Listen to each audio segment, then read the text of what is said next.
कल बात हुई थी रेफरेंसिंग की, रिलेटिव, एब्सोल्यूट और मिक्स्ड। इसमें किसी को कोई दिक्कत? इसका लैब भी हुआ है। नहीं sir ji.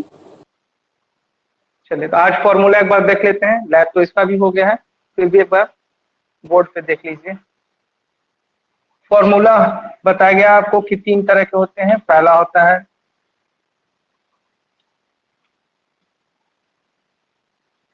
Formula with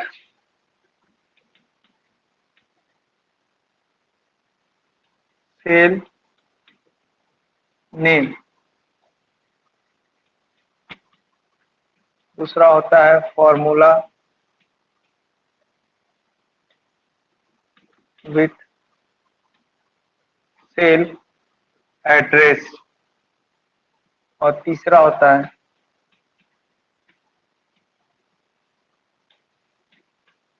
formula with, कौन सा होता है?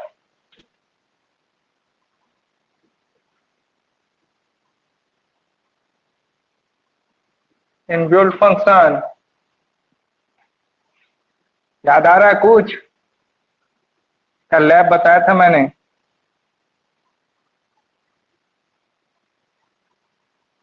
भूल गए ना?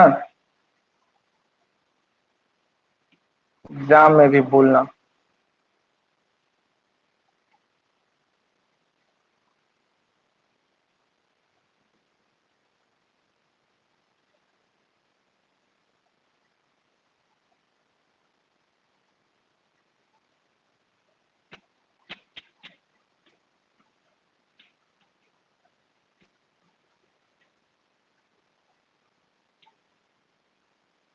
सिर्फ रिमाइंडर करा रहा हूं मैं।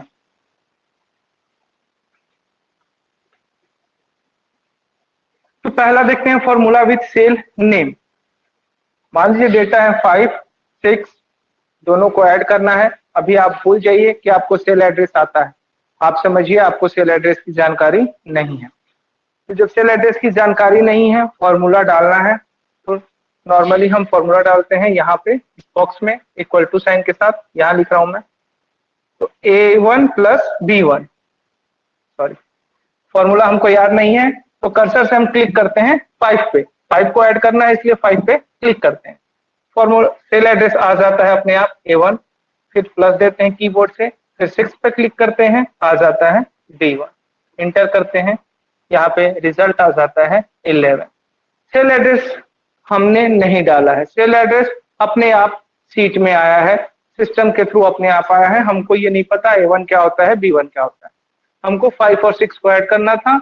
इक्वल टू साइन देके हमने एक बार 5 पे क्लिक किया और एक बार प्लस देके फिर 6 पे क्लिक किया, रिजल्ट आया 11।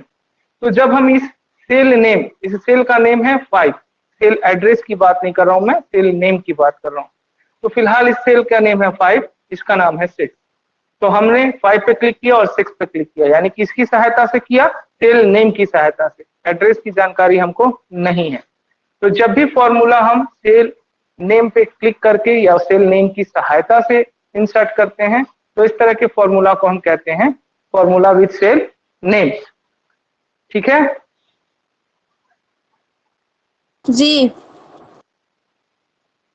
दूसरा तरीका वही है, फॉर्मूला वही होगा, लेकिन अब यहाँ पे हमको सेल एड्रेस मान लीजिए आपको आता है, तो आपने डायरेक्ट यहाँ पे लिखा, देखा कि इसका सेल एड्रेस क्या है, कीबोर्ड से इंसर्ट किया A1 प्लस कीबोर्ड से इंसर्ट किया इसका B1 और एंटर किया। यानी आपने सेल नेम की सहायता नहीं ली, सीधा सिर्फ कीबोर्ड से एंटरिंग का काम किया है। कीबोर्ड से इक्वल टू साइन भी लिखा, कीबोर्ड से A1 लिखा, कीबोर्ड से प्लस लिखा, कीबोर्ड की सहायता से B1 लिखा और कीबोर्ड से ही एंटर किया, माउस का कहीं यूज नहीं किया। तो हमने सेल एड्रेस की सहायता से इस फॉर्मूले को यहाँ पे रन कराया। तो जब फॉर्मूला हम सेल एड्रेस की सहायता से इंसर्ट करते हैं, फॉर्मूला को रन कराते हैं सेल एड्रेस की मदद से, तो उसको हम लोग बोलते हैं फॉर्मूला विथ सेल एड्रेस। ठीक है जी। तीसरा मैंने बताया था इनबिल्ट फंक्शन आपको, कि अगर आपके पास बहुत सारा डेटा है, मान लीजिए 7 है, 8 है, 9 है और 2 है, इन सबको बहुत सारा इस तरह का 10-20 कॉलम में डेटा है या 100 कॉलम में डेटा है, उन सबको ऐड करना है। तो बारी बारी से अगर हम फॉर्मूला लिखने जाएं, चाहे वो सेल नेम की सहायता से लिखें या सेल एड्रेस की सहायता से लिखें, तो यहाँ पे लिखेंगे, अगर सेल नेम का यूज करते हैं तो इक्वल टू साइन देंगे, फिर इस पे क्लिक करेंगे, फिर प्लस देंगे, फिर इस पे क्लिक करेंगे, फिर प्लस देंगे, फिर इस पे क्लिक करेंगे, फिर प्लस देंगे, फिर इस पे क्लिक करेंगे। और ये आपका 100-200 रो है, तो आप 100-200 बार क्लिक करेंगे, 100-200 बार प्लस लिखेंगे। बहुत लेंथी काम होगा। अगर सेल एड्रेस आपको आता है तो भी अगर आप ऐसे करते हैं कि केवल कीबोर्ड की सहायता से, तो भी आपको सबका सेल एड्रेस लिखना होगा, A1 plus B1 plus C1 plus D1 ऐसे कर करके जो भी है वो लिखना पड़ेगा। तो लार्ज कैलकुलेशन, लार्ज एडिशन के लिए हम यूज करते हैं तीसरे फंक्शन फॉर्मूला को, इनबिल्ट फंक्शन को। करते क्या है,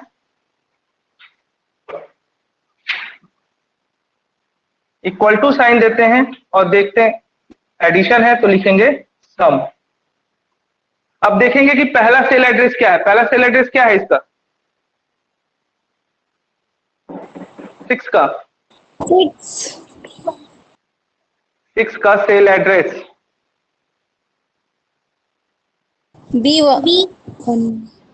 B1। तो ब्रैकेट साइन देते हैं और लिख देते हैं सीधा B1 डबल क्लोन, यानी 2 बिंदी देते हैं।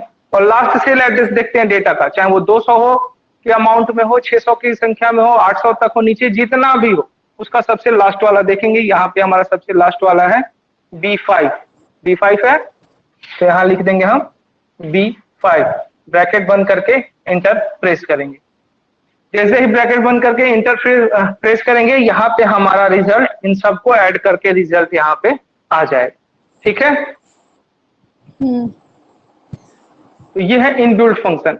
अब इस चीज को देखिए, ये जो सम लिखा हुआ है, ये सम क्या है, ये सम कर क्या रहा है, एडिशन करने का काम कर रहा है। किसके, B1 और B5, इसके बीच में जितने भी हाइड हमारे सेल्स हैं, चाहे वो B2 हो, B3 हो, B4 हो, इन सबको ऐड करने का ये काम कर रहा है। यानी इस फॉर्मूले को, इनके एडिशन को सॉल्व करने का काम कौन कर रहा है, ये सम कर रहा है ना।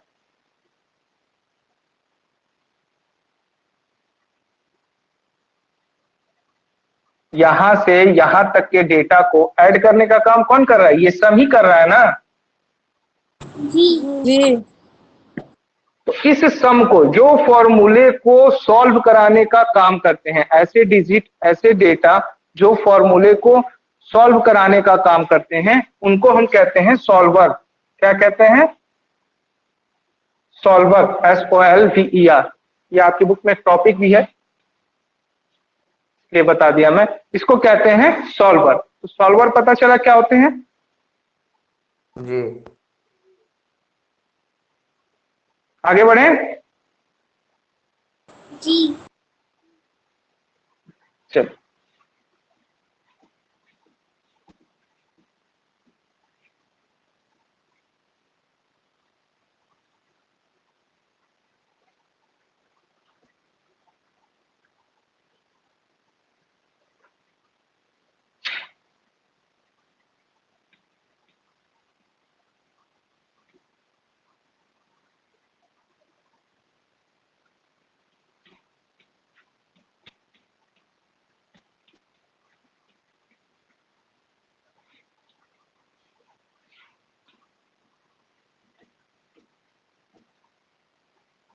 जो अगला टॉपिक है, ये बिल्कुल अननोन है आपके लिए, अब तक आपने कहीं नहीं इसको पढ़ा होगा और न इसके बारे में आपको जानकारी होगी।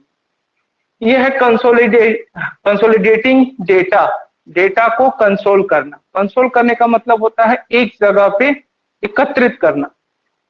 एकत्रित किस तरह के, कैसे किया जाएगा, क्या है, समझिए आप। एक एग्जाम्पल पे चलते हैं। आप देखते हैं कि एग्जामिनेशन होते हैं वैकेंसीज के लिए। जैसे आप किसी जॉब के लिए अप्लाई करते हैं, तो उसके लिए वैकेंसी आती है, तो आप उसके लिए अप्लाई करते हैं। तो फर्स्ट ऑफ ऑल जो काम करते हैं वो क्या करते हैं, फॉर्म फिलअप करते हैं ना जी।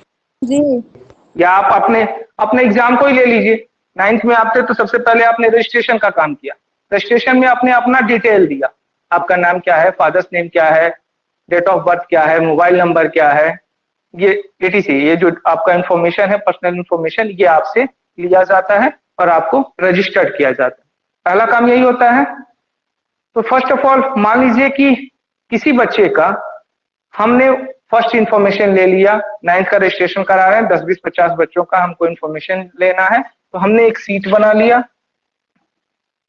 छोटा सा, और सीट में उसका इंफॉर्मेशन स्टोर कर दिया।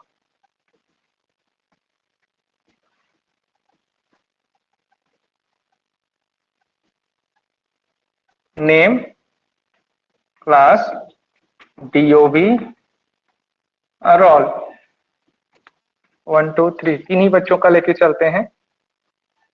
क्लास 5, डेट ऑफ बर्थ 5 जुलाई, रोल नंबर 1। बी क्लास 9 कर लीजिए, 9 6 जुलाई, रोल नंबर 2।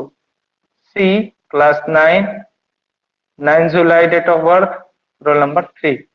तो फर्स्ट ऑफ ऑल हमने उसका फॉर्म फिलअप कराया, रजिस्ट्रेशन कराया, आपका CBSE को दे दिया। CBSE ने एक जगह आपके ऑल इंडिया के जितने भी बच्चे थे उनको एक सीट बनाया और सीट में उन सबका डेटा इंसर्ट उसने कर दिया।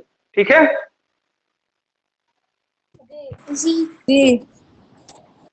कुछ दिनों बाद, 2 महीने 4 महीने 6 महीने बाद आप 10th में जाते हैं। 10th में जाने के बाद आपका प्रैक्टिकल एग्जाम होता है। रिटेन से पहले प्रैक्टिकल एग्जाम हुआ और फिर एक सीट बनाया, या तो उसी सीट में सीट 2 पे डाल दिया या फिर नया एक्सेल ओपन करके बना लिया। अभी हम चल रहे हैं कि सीट 1 पे ये डाला उसने, सीट 2 पे दूसरा डालता है।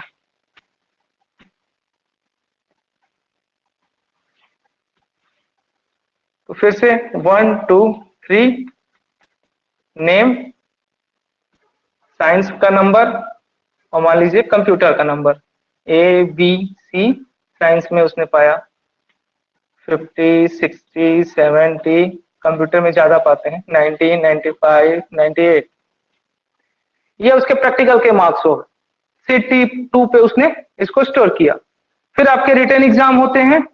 CBSE फिर से कॉपी चेक करने के बाद एक सीट 3 क्रिएट करता है आपके लिए, और वो आपका मार्क्स वहां भी कंटेन करता है। नेम, मान लीजिए यही 2 सब्जेक्ट लेके हम चल रहे हैं, साइंस और कंप्यूटर, 1 2 3 ABC। इसमें 80 90 95 96 97 98। तो ये 3 सीट उसने तैयार किए आपके, एक ही व्यक्ति के 3 सीट उसने तैयार कर लिए। अलग बहुत सारे लोगों का उसमें नाम है ABC, जैसे यहाँ पे सिर्फ 3 ही लोग आपको देख रहे हैं, उसके पास तो बहुत अमाउंट होता है, बहुत सारे स्टूडेंट होते हैं ऑल ओवर इंडिया से। अब CBSE को आपका रिजल्ट आउट करना है, आपका रिजल्ट देना है। तो आप देखते हैं कि जब आपका रिजल्ट आता है तो एक नॉर्मल एक शीट होता है, एक पेज होता है, इसमें सबसे ऊपर आपका नेम होता है, क्लास होता है, रोल होता है, डेट ऑफ बर्थ होता है, उसके बाद आपके मार्क्स होते हैं। इस तरह से शीट बना के सब्जेक्ट वाइज मार्क्स होते हैं ना। हाँ। तो अब सोचिए कि अगर CBSE को ये रिजल्ट आउट करना है, सीट 1 पे ये इंफॉर्मेशन है, सीट 2 पे ये है, सीट 3 पे है, तो एक एक बच्चे का उसको रिजल्ट देना है, तो क्या एक एक बच्चे का मार्कशीट भर के वो फिलअप करता है, यहाँ बैठता होगा, फिर वहां से सीट 1 खोलता होगा, उसका नाम ढूंढता होगा, नाम लिख दिया, क्लास लिख दिया, फिर रोल नंबर इंटर करता होगा, फिर डेट ऑफ बर्थ इंटर करता होगा, फिर मार्क्स एंट्री करता होगा। अगर ऐसे करने लगे तो हमको लगता है 2 4 5 साल लग जाएंगे एक ही सेशन के रिजल्ट बनाने में उसको। तो उसके लिए उसको जरूरत पड़ती है कंसोलिडेटिंग डेटा की, जो कि एक फंक्शन है एक्सेल का। यानी एक ऐसा फंक्शन, एक ऐसा फॉर्मूला बनाया जाए जिससे इन तीनों सीट का डेटा एक सीट पे अपने आप आ जाए। ठीक है, यानी ये जो भी एंट्री की गई है, यानी जैसे ही हम यहाँ पे सिर्फ नाम लिखे, आपका नाम डाले A, class, roll number, date of birth, marks वगैरह सब अपने आप इसमें इंसर्ट हो जाए, हमको करने की जरूरत ना पड़े। ठीक है जी। जी। तो इसी प्रोसेस को हम लोग कहते हैं कंसोलिडेटिंग डेटा। अलग अलग सीट के या अलग अलग वर्कबुक पे जो डेटा होते हैं, उन डेटा को एक सीट पे ले आने का जो प्रोसेस होता है उसको कहते हैं कंसोलिडेटिंग डेटा। ये होता कैसे है, कौन कौन से फॉर्मूले डलते हैं, ये मैं परसों से जब आपका लैब कराऊंगा गुरुवार से, तो मैं ये कैसे होता है ये बताऊंगा फॉर्मूला के साथ, ठीक है। जी जी अभी आप समझिए सिर्फ कि कंसोलिडेटिंग डेटा होता क्या है। अलग अलग सीट के या अलग अलग वर्कबुक पे जो डेटा होते हैं उन डेटा को कलेक्ट करके किसी फॉर्मूले के थ्रू एक सीट पे ले आने का जो प्रोसेस होता है उसको हम लोग कहते हैं कंसोलिडेटिंग डेटा। ओके, जी समझ में आ गया। तो जी आज इतना ही, थोड़ी सी मीटिंग है, मैं लेट हो गया हूँ, स्कूल में मीटिंग चल रही है, तो फिर कल बताऊंगा आगे, ठीक है। जी।